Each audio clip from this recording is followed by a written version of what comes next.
કહીશું કે હવે ઔષધ જે છે, જે પણ ઔષધો બને છે એના બનાવટમાં કઈ રીતે બાયો ટેકનોલોજીનો ઉપયોગ થાય છે, બરાબર છે। એમાં નંબર 1 જે છે કે ઇન્સ્યુલિનની બનાવટમાં બાયોટેકનોલોજીનો ઉપયોગ। બધાને ખબર છે કે ઇન્સ્યુલિન જે છે એ શરીરની અંદર એ સ્વાદુપિંડ નામનું જે અંગ છે, રાઈટ છે। આ સ્વાદુપિંડ નામનું જે અંગ છે એની અંદર લેંગરહેન્સના કોષપુંજો આવેલા છે, ઓકે। સ્વાદુપિંડ છે, રાઈટ, એની અંદર જે કોષો આવેલા છે, કોષોનો સમૂહ આવેલો છે, સમૂહ છે એને આપણે પુંજ કહીશું, અને જે કોષો જે છે એને આપણે કહીશું લેંગરહેન્સના કોષપુંજો, બરાબર છે। આ લેંગરહેન્સના કોષપુંજો જે છે એમાં 3 પ્રકારના કોષો આવેલા છે, એક તો alpha, beta and gamma. Alpha, beta and gamma. Alpha કોષો જે છે એ ગ્લુકેગોનનો સ્ત્રાવ કરે, ત્યારે બીટા કોષો જે છે એ ઇન્સ્યુલિનનો સ્ત્રાવ કરે છે, જ્યારે ગામા કોષો છે એ સોમેસ્ટોનનો સ્ત્રાવ કરે છે, બરાબર છે। આ તમારે ખાલી માત્ર જાણકારી માટે છે કે જે સ્વાદુપિંડ અંગ છે એની અંદર આવેલા લેંગરહેન્સના કોષપુંજો જે છે એમાં 3 પ્રકારના કોષો આવેલા છે। આ કોષોના પ્રકાર છે આલ્ફા, બીટા એન્ડ ગામા। જે આલ્ફા કોષો જે છે એ ગ્લુકેગોનનો સ્ત્રાવ કરે છે, ઓકે। આ બીટા કોષો જે છે એ ઇન્સ્યુલિનનો સ્ત્રાવ કરે છે, બરાબર। અને ગામા કોષો જે છે એ સોમેસ્ટોનનો સ્ત્રાવ કરે છે। હવે જો અહીંયા આગળ કે બીટા કોષો જે છે, રાઈટ, આ ઇન્સ્યુલિન જે છે એની ઉણપ થાય એટલે કે ઓછા પ્રમાણમાં બને, ઓછું બનાવવામાં આવે। બીટા કોષો છે કોઈ કારણસર ખામીયુક્ત બને છે, બરાબર।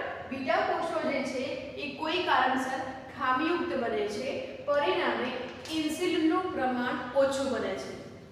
હવે ઇન્સ્યુલિનનું કાર્ય શું, તો કે ઇન્સ્યુલિનના કાર્યની વાત કરવામાં આવે તો જે રુધિર છે એની અંદર શર્કરાનું પ્રમાણ ઘટાડે છે, એટલે કે શર્કરાની જાળવણી કરે છે, બરાબર। ઇન્સ્યુલિન જે છે એ શું કરે છે, રુધિરમાં રહેલી શર્કરાની જાળવણી કરે છે। હવે રુધિરમાં શર્કરા આવી ક્યાંથી, આપણે જે પણ આહાર લઈએ છીએ એમાં જે શર્કરા જે છે જે સીધી રુધિરમાં ભળે છે। હવે રુધિરમાં એનું ચોક્કસ પ્રમાણ હોવું જરૂરી છે, જો પ્રમાણ વધી જાય તો પણ નહીં સારું, પ્રમાણ ઘટે તો પણ નહીં સારું। હવે જે રુધિરમાં જે શર્કરા બને છે, રાઈટ, એ શર્કરાનું જે ચયાપચય થવું જોઈએ, શર્કરાનું જે પાચન થવું જોઈએ, જે ઇન્સ્યુલિન મારફતે કરવામાં આવે છે, બરાબર। સ્વાદુપિંડમાં રહેલા જે બીટા કોષો છે કોઈ કારણસર ડેમેજ થાય છે અથવા એમાં ખામી સર્જાય છે અથવા તો નાશ પામે છે, જેને પરિણામે આ ઇન્સ્યુલિન જે છે કાં તો ઓછું બને છે કાં તો વધુ બને છે, કાં તો ઓછું બને છે કાં તો વધુ બને છે। ઓછું બને છે પરિણામે શર્કરા જે છે એનું પ્રમાણ રુધિરમાં વધે છે, ઓછું બને છે પરિણામે જે શર્કરા રહેલી છે એ પૂરેપૂરી પાચન થઈ શકતી નથી, એટલે વધારાની શર્કરા જે છે એ રુધિરમાં વહન પામે છે, બરાબર। અહીંયા વધુ બને છે જે પ્રમાણે રુધિરમાં જે શર્કરાનું પ્રમાણ હોવું જોઈએ, રાઈટ, એ વધી જાય છે। અહીંયા શર્કરાનું પ્રમાણ જે છે એ ઘટી જાય છે, સોરી, બરાબર। સામાન્ય જે મનુષ્ય હોય કે જેને કોઈ પણ પ્રકારનો રોગ નથી એની અંદર રુધિરમાં શર્કરાનું પ્રમાણ જોઈએ તો કે 90 પ્રતિ શું હશે 90 હોવું જોઈએ અને 90 120 આટલા વચ્ચે હોવું જોઈએ। 90 થી 120 mm પ્રતિ ml ની અંદર આટલું પ્રમાણ હોવું જોઈએ સામાન્ય વ્યક્તિમાં, બરાબર છે। આના કરતાં વધી જાય તો આપણે કહીશું કે શર્કરા વધી ગઈ છે। ઇટ મીન્સ શું કહી શકાય કે જે ઇન્સ્યુલિન બનવાનું જે છે એ ઓછું બને છે, પરિણામે શર્કરાનું લેવલ વધી જાય છે, જેને આપણે કહીશું અહીંયા ટાઈપ બી ડાયાબિટીસ, વધી જાય એને કહીશું આપણે ટાઈપ બી ડાયાબિટીસ, જેને આપણે કહીએ છીએ ડાયાબિટીસ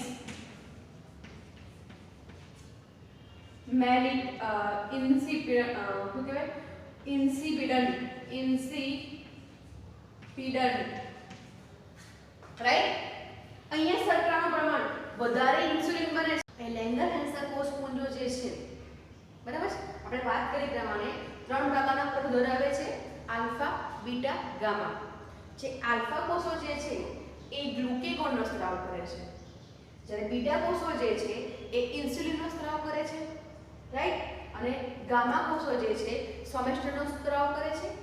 હવે અહીંયા જે મેન જે બી છે એ ઇન્સ્યુલિનની વાત કરવાની છે. ઓકે, હવે ઇન્સ્યુલિનમાં શું છે કે ભાઈ ઇન્સ્યુલિનનો સ્ત્રાવ કેવો કે પૂરતા પ્રમાણમાં થવો જોઈએ. તો ઇન્સ્યુલિનનું કાર્ય શું છે તો કે રુધિરમાં રહેલી શર્કરા જે છે એનું પ્રમાણ જાળવે છે. સામાન્ય પ્રમાણની વાત કરવામાં આવે તો પ્રતિ ml ની અંદર 90 થી 120 mm જેટલું હોવું જોઈએ, એટલે કે મિલીમીટર જેટલું હોવું જોઈએ. આના કરતાં વધી જાય તો પણ ડાયાબિટીક કન્ડિશન કહેવાશે, જેને આપણે કહીશું ડાયાબિટીસ ઇન્સિપિડન્ટ. ઓકે, અને 90 કરતાં ઘટી જાય તો એને કહીશું આપણે ડાયાબિટીસ મેલિટસ. હમણાં એ વસ્તુ જોઈએ કે ઇન્સ્યુલિન જે છે એનું ઓછું પ્રમાણ સ્ત્રવે છે, એટલે કે બીટા કોષો જે છે ઓછા પ્રમાણમાં ઇન્સ્યુલિનનો સ્ત્રાવ કરે છે, પરિણામે શર્કરાનું પ્રમાણ વધી જાય છે, જે ટાઈપ બી પ્રકારના ડાયાબિટીસ માટે જવાબદાર છે. આ ટાઈપ બી ડાયાબિટીસ છે એને કહીશું આપણે ડાયાબિટીસ ઇન્સિપિડન્ટ, કે જેની અંદર શર્કરા જે છે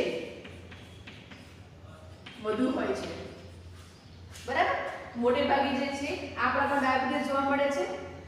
આ પરિસ્થિતિના નિયંત્રણમાં, એટલે કે આ પ્રકારનું જે પણ ડાયાબિટીસ ધરાવે છે, જેને ટાઈપ બી પ્રકારનું આપણે ડાયાબિટીસ કહીએ છીએ, કે જેની અંદર રુધિરની અંદર શર્કરાનું પ્રમાણ વધી જાય છે, તેના નિયંત્રણ માટે શું કરવામાં આવે છે તો કે બહારથી ઇન્સ્યુલિન આપવામાં આવે છે.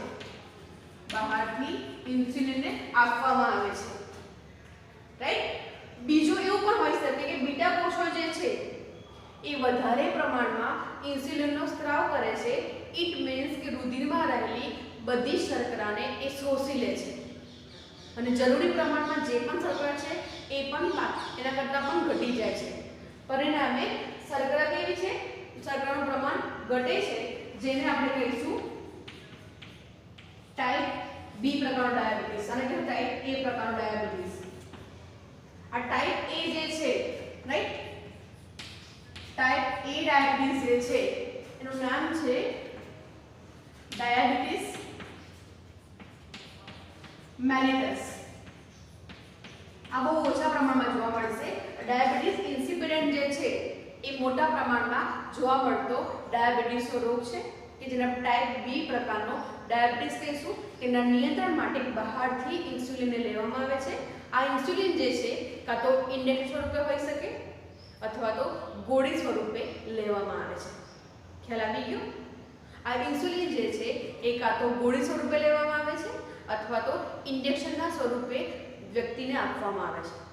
ટાઈપ 2 જે છે, રાઈટ, ટાઈપ 2 છે એની અંદર કે જેમાં શું છે, શર્કરાનું પ્રમાણ ઘટે છે, શર્કરા ઘટે છે. ઓકે, જેને આપણે કહીશું ડાયાબિટીસ મેલિટસ. આવી વ્યક્તિઓને શું કરવામાં આવે છે, બહારથી ગ્લુકોઝ આપવામાં આવે છે, એટલે કે જે પણ ગોળી આવે છે આની માટે જે પણ ગોળી હોય એ શું કરે છે, બહારથી એમાં ટાઈપ એમાં ગ્લુકેગોન જે છે, ગ્લુકેગોન, આ ગ્લુકેગોન જે છે તે એક પ્રકારની શર્કરા છે, એ બહારથી આ વ્યક્તિઓને આપવામાં આવે છે, જેથી એનું જે બ્લડ સુગર જે છે એ જળવાઈ રહે છે. ગ્લુકેગોન જે છે એ રુધિરમાં શર્કરાનું પ્રમાણ જાળવે છે, એટલે કે વધારે છે. આ ઇન્સ્યુલિન જે છે ઘટાડે છે. ડાયાબિટીસ એ પ્રકારનો હોય એમાં ગ્લુકેગોન વધારે સ્ત્રવતો ઇન્સ્યુલિન વધારે સ્ત્રવે છે અને ગ્લુકેગોન જે છે ઓછા પ્રમાણમાં સ્ત્રવે છે. ડાયાબિટીસ એ જે છે એ લોકોને ગ્લુકેગોનને ઇન્જેક્શન કાં તો ગોળી સ્વરૂપેની સારવાર કરવામાં આવે છે. અને ડાયાબિટીસ બી પ્રકારનો છે કે જેની અંદર ઇન્સ્યુલિન ઓછું બને છે, શર્કરા વધી જાય છે, બરાબર. સામાન્ય રીતે ગ્લુકેગોનનું પ્રમાણ અને ઇન્સ્યુલિનનું પ્રમાણ જે છે એ બંને સરખા પ્રમાણમાં સ્ત્રવતું હોય,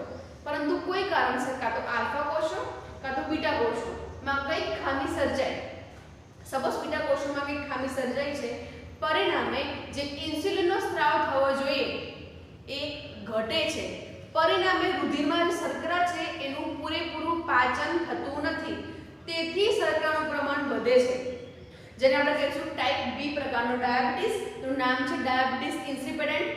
આવી સ્થિતિમાં વ્યક્તિને બહારથી કાં તો ગોળી સ્વરૂપે અથવા તો ઇન્જેક્શન સ્વરૂપે ઇન્સ્યુલિન આપવામાં આવે છે. સેકન્ડ કન્ડિશન જે છે કે જેની અંદર જે આલ્ફા કોષો જે છે જેની અંદર ગ્લુકેગોનનું પ્રમાણ ઘટે છે અને ઇન્સ્યુલિન જે છે વધારે પ્રમાણમાં સ્રવે છે, પરિણામે ખોરાક દ્વારા જે પણ શર્કરા જે છે રુધિરમાં આવે છે એ બધી જ પચી જાય છે અને રુધિરમાં શર્કરાનું પ્રમાણ એકદમ નીચું જતું રહે છે, એટલે કે 90 કરતાં પણ ઘટે છે, જેને આપણે કહીશું ટાઈપ એ પ્રકારનો ડાયાબિટીસ. એનું નામ છે ડાયાબિટીસ મેલિટસ. આવા વ્યક્તિઓને કાં તો બહારથી સુગર આપવામાં આવે છે અથવા તો શું કરવામાં આવે છે ગ્લુકેગોન ની ગોળી અથવા તો ઇન્જેક્શન જે છે એમને આપવામાં આવે છે. આ થયું ડાયાબિટીસની જે કન્ડિશન છે એના વિશે માહિતી છે. અહીંયા એવું છે કે ઇન્સ્યુલિન જે બને છે એમાં બાયોટેકનોલોજી કઈ રીતે ઉપયોગી છે એના વિશે માહિતી લેવાની છે આપણે. તો અહીંયા લખી શકું કે પુખ્ત વ્યક્તિઓ જે છે કે જેની અંદર ડાયાબિટીસ નામનો જે રોગ છે એના નિયંત્રણ માટે ઇન્સ્યુલિન જવાબદાર છે, એટલે કે ઇન્સ્યુલિનથી સંભવ છે, ઇન્સ્યુલિન આપવામાં આવે છે. અહીંયા જે વાત કરી છે ડાયાબિટીસ બી પ્રકારની વાત કરી છે. ઓકે, એટલે આપણે અહીંયા ઇન્સ્યુલિનની વાત કરવાની છે, એટલા માટે ડાયાબિટીસ બી ની કન્ડિશન બતાવી છે કે ઇન્સ્યુલિન આપવામાં આવે તો જે તે વ્યક્તિનો ડાયાબિટીસ જે છે એ કંટ્રોલમાં રહે છે. આ તો આજકાલની વાત થઈ. હજારો વર્ષ એટલે હજારો મતલબ પહેલાના જમાનાની વાત કરવામાં આવે, 20 થી 25 વર્ષ વાત કરવામાં આવે, એ દરમિયાન કોઈ આવા પ્રકારની ટેકનોલોજીનો વિકાસ ન થયો હતો. તો શું હતું તો કે પહેલાના જમાનામાં શું હતું, પ્રાણીઓમાં અથવા તો ભૂંડમાંથી કોઈ પ્રાણીઓ છે અથવા તો ભૂંડમાંથી જે સસ્તનધારી પ્રાણીઓ છે કે જે બચ્ચાને જન્મ આપે છે એવા પ્રાણીઓના સ્વાદુપિંડમાંથી ઇન્સ્યુલિનને કાઢી લેવામાં આવતું હતું. શું કરવામાં આવતું હતું, પ્રાણીઓ હોઈ શકે અથવા તો પર્ટિક્યુલરલી ભૂંડ જે છે જેના સ્વાદુપિંડમાંથી ઇન્સ્યુલિનને નીકાળી લેવામાં આવ્યું હતું અને એ ઇન્સ્યુલિનને ઇન્જેક્શન સ્વરૂપે ડાયાબિટીસના સારવારમાં ઉપયોગમાં લેવાતા હતા. પરંતુ જેમ જેમ ટેકનોલોજીનો વિકાસ થતો ગયો તેમ તેમ હવે પ્રાણીઓને જે પણ અત્યાચાર કરવામાં આવે છે એ હવે તદ્દન ઘટાડી દેવામાં આવ્યો છે અને હવે શું કરવામાં આવે છે, ઇન્સ્યુલિન જે છે જે લેબોરેટરીમાં હવે જાતે બનાવવામાં આવે છે. ઇન્સ્યુલિન જે છે બરાબર છે, આ ઇન્સ્યુલિન જે છે એની રચનાની વાત કરવામાં આવે તો કે બે નાની પોલીપેપ્ટાઇડ શૃંખલાઓ આવેલી છે. બે નાની પોલીપેપ્ટાઇડ શૃંખલાઓ આવેલી છે. આ શૃંખલાઓને કહીશું આપણે એ શૃંખલા અને બી શૃંખલા. રાઈટ, ફરીથી કહું છું કે ઇન્સ્યુલિન રચનામાં બે નાની પોલીપેપ્ટાઇડ શૃંખલાઓ આવેલી છે, એ શૃંખલા બી શૃંખલા.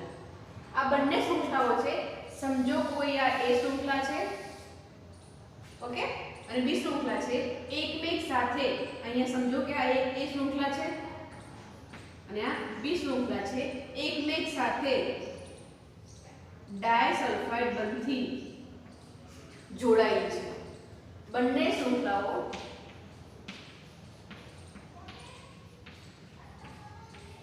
ડાયસલ્ફાઇડ બંધથી જોડાયેલી હોય છે. અહીંયા જોઈ શકો તમે કે પોલીપેપ્ટાઇડ ઇટ મીન્સ કે જે આ ઇન્સ્યુલિન જે છે એ પ્રકારનો પ્રોટીન છે. આમ જોવા જોઈએ તો ઇન્સ્યુલિન એક પ્રકારનો અંતઃસ્ત્રાવ છે, ઓકે, કે જે પ્રોટીનની બનેલી રચના છે જેની અંદર બે શૃંખલાઓ આવેલી છે. આ બંને શૃંખલાઓ એકમેક સાથે ડાયસલ્ફાઇડ બંધથી જોડાયેલી હોય છે. ઓકે, બીજું એક એ વાત કરી શકાય કે માનવ અને અન્ય જે પણ સસ્તનધારી છે, માનવ અને બીજા સસ્તનધારી પ્રાણીઓ જે છે એની અંદર જે ઇન્સ્યુલિન જે છે, ઓકે, માનવ તેમજ અન્ય સસ્તનધારી પ્રાણીઓ છે જેની અંદર ઇન્સ્યુલિન જે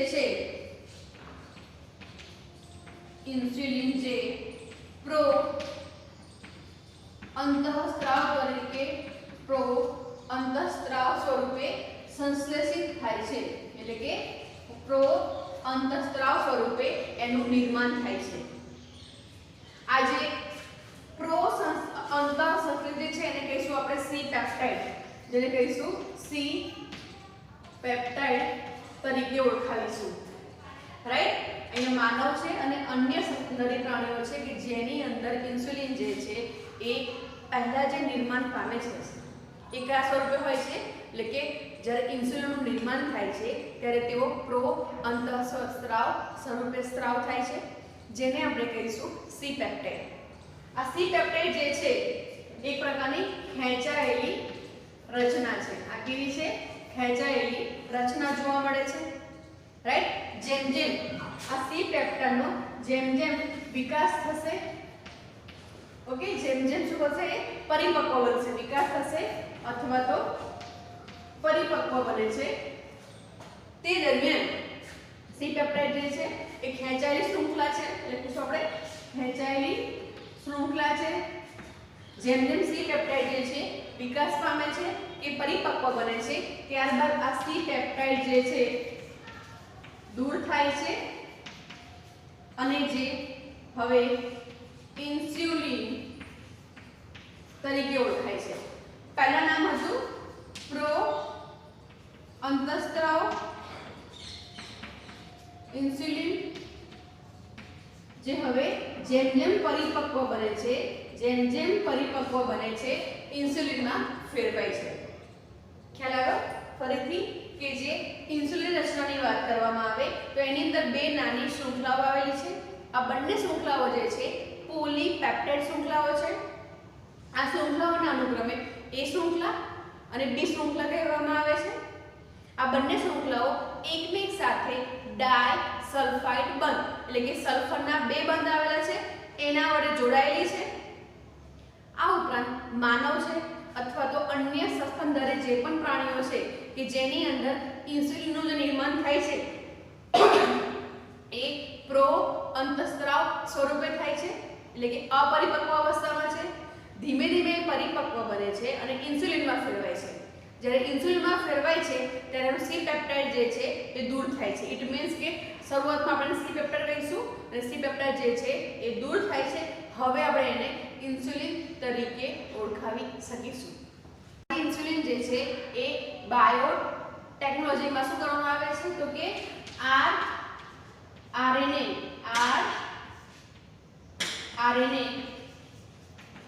ટેકનોલોજીની મદદથી ઇન્સ્યુલિન બનાવવામાં આવે છે, જે પડકાર સ્વરૂપ છે. આરએનએ ટેકનોલોજીની મદદથી જે ઇન્સ્યુલિન બનાવવામાં આવે છે તે પડકાર સ્વરૂપ છે કે જેની અંદર આ પ્રકારે, એટલે કે આ ટેકનોલોજીથી ઇન્સ્યુલિનને એકત્રિત કરવામાં આવે છે. ઇન્સ્યુલિનને એકત્રિત કરવામાં આવે છે, ત્યારબાદ એને પરિપક્વ બનાવવામાં આવે છે. એટલે કે જે ઇન્સ્યુલિન જે લેબોરેટરીમાં બનાવવામાં આવે છે તેની માટે જે ટેકનિક વપરાય છે, તમને પૂછાય એમસીક્યુમાં ઇન્સ્યુલિન માટે વપરાતી ટેકનિક કઈ, તો કે આરએનએ ટેકનોલોજીની મદદથી આ ઇન્સ્યુલિનને એકત્રિત કરવામાં આવે છે, ત્યારબાદ એને પરિપક્વ સ્વરૂપમાં ફેરવવામાં આવે છે. રાઈટ, હવે જોઈશું કે સૌપ્રથમ જે છે અમેરિકાની એક કંપની છે ઇલી લિલી કંપનીએ બે ડીએનએની શૃંખલા બનાવી. આ બંને ડીએનએની શૃંખલા એ માનવ ઇન્સ્યુલિનને મળતી આવે છે, એટલે કે માનવ ઇન્સ્યુલિનને કેવી છે? અનુરૂપ છે. એને આધારે એ લોકોએ સૌપ્રથમ શું કર્યું હતું? ઇન્સ્યુલિનનું નિર્માણ કર્યું હતું. જોઈએ અહીંયા આગળ તો કે ઈસવીસન 1983 માં તમને પૂછાય, ઈસવીસન 1983 માં એક અમેરિકન કંપની 1983 માં એક અમેરિકન કંપની છે, નામ જે છે ઇલી અને લિલી. ઈસવીસન ઈસવીસન 1983 માં અમેરિકન કંપની જે છે જેને આપણે કહીશું ઇલી લિલી નામની કંપની છે. તમને પૂછાય કઈ કંપનીએ ઇલી લિલી નામની કંપનીએ શું કર્યું તો કે બે ડીએનએ ની શૃંખલાનું નિર્માણ કર્યું. બે ડીએનએ શૃંખલા જે છે એ લેબોરેટરીમાં બનાવી એટલે કે નિર્માણ કર્યું. આ બંને શૃંખલા જે છે એ ઇન્સ્યુલિનની શૃંખલાને અનુરૂપ છે એટલે કે એને મળતી આવે છે. આ કેવી છે? આ બંને શૃંખલા જે છે એ ઇન્સ્યુલિનની શૃંખલાને મળતી આવે છે. આમ સૌપ્રથમ લેબોરેટરીમાં 1983 માં અમેરિકન કંપની દ્વારા ઇન્સ્યુલિનની બનાવટ કરવામાં આવી હતી. રાઈટ? ફરી જોઈશું કે અહીંયા શું છે કે ઇન્સ્યુલિન રચનામાં બે નાની પહેલે પોલીપેપ્ટાઇડ શૃંખલા આવેલી છે. આ બંને શૃંખલાને અનુરૂપ આપણે એ શૃંખલા અને બી શૃંખલા કહીશું. આ બંને શૃંખલાઓ એકમેક સાથે ડાયસલ્ફાઇડ એટલે કે બે સલ્ફર બંધથી જોડાયેલી છે. ઓકે, માનવ છે અથવા અન્ય સસ્તનધારી પ્રાણીઓ છે કે જેની અંદર ઇન્સ્યુલિનનો જે સ્ત્રાવ થાય છે સ્વાદુપિંડના બીટા કોષ દ્વારા જે પણ ઇન્સ્યુલિનનો સ્ત્રાવ થાય છે એ પહેલા અપરિપક્વ અવસ્થામાં હોય છે કે જેને આપણે સી પેપ્ટાઇડ કહીશું કે જેને કહીશું ઇન્સ્યુલિન પ્રો અંતઃસ્ત્રાવ કે જે પરિપક્વ હોતો નથી. જેમ જેમ પરિપક્વ બને છે ત્યારબાદ આ સી પેપ્ટાઇડ દૂર થાય છે અને ઇન્સ્યુલિનમાં નિર્માણ પામે છે. રાઈટ? ત્યારબાદ શું હતું કે જે આરઆરએનએ ટેકનોલોજી છે એની મદદથી લેબોરેટરીની અંદર ઇન્સ્યુલિન જે છે એ શું કરવામાં આવે છે? એકત્રિત કરવામાં આવે છે. ત્યારબાદ એને પરિપક્વ બનાવવામાં આવે છે. રાઈટ? અને આ જે પદ્ધતિ જે છે એ કેવી છે? એક પ્રકારની પડકાર સ્વરૂપે છે એટલે કે એક પ્રકારનું શું છે? પડકાર છે. સૌપ્રથમ ઈસવીસન 1983 માં એક અમેરિકન કંપની છે નામ છે ઇલી લિલી. એમને સૌપ્રથમ બે ડીએનએ શૃંખલાનું નિર્માણ કર્યું. આ બંને ડીએનએ શૃંખલા જે છે એ માનવ ઇન્સ્યુલિનના શૃંખલાને અનુરૂપ છે એટલે કે એ અને બી શૃંખલા જે છે એને અનુરૂપ છે. આમ લેબોરેટરીમાં સૌપ્રથમ ઈસવીસન 1983 માં અમેરિકન કંપની દ્વારા ઇન્સ્યુલિનની બનાવટ કરવામાં આવી હતી. શૃંખલા જે છે કે જે અમેરિકન કંપની દ્વારા બનાવવામાં આવી હતી. આ બંને શૃંખલાને જે છે બે ડીએનએ શૃંખલા જે છે એને સૌપ્રથમ આ કંપની મારફતે જ એને શું કર્યું હતું? ઇકોલાઈ બેક્ટેરિયા જે છે ઇકોલાઈ બેક્ટેરિયા જે છે એના પ્લાઝમિડની અંદર દાખલ કરવામાં આવી. બરાબર? એટલે કે બે ડીએનએ શૃંખલા કે જે ઇલી લિલી કંપનીએ બનાવી હતી એની બે ડીએનએ શૃંખલાને ઇકોલાઈના પ્લાઝમિડમાં દાખલ કરવામાં આવી અને શું કરવામાં આવ્યું? ઇન્સ્યુલિન શૃંખલાનું નિર્માણ કર્યું. ઓકે, શું કર્યું? ઇકોલાઈમાં પ્લાઝમિડમાં નાખી જેથી ઇન્સ્યુલિન શૃંખલાનું નિર્માણ થયું. આ બે શૃંખલાઓ જે છે એ શૃંખલા બી શૃંખલા આ બે શૃંખલાઓ જે છે એ ઇકોલાઈમાં બને છે. આ બંને શૃંખલાઓને બહાર કાઢી લેવામાં આવે છે. બહાર કાઢી લીધી ત્યારબાદ બંને વચ્ચે ડાયસલ્ફાઇડ બંધથી જોડાણ કર્યું. સલ્ફાઇડ બંધથી જોડાણ કર્યું. આમ શું બનાવ્યું? ઇન્સ્યુલિનનું નિર્માણ કર્યું. ફરીથી કે બે ડીએનએ શૃંખલા જે હતી કે જે ઇકોલાઈના પ્લાઝમિડમાં દાખલ કરવામાં આવે છે કે જ્યાં આગળ સ્વયંજનનની પ્રક્રિયા થશે અને ડીએનએની બે શૃંખલા બનશે.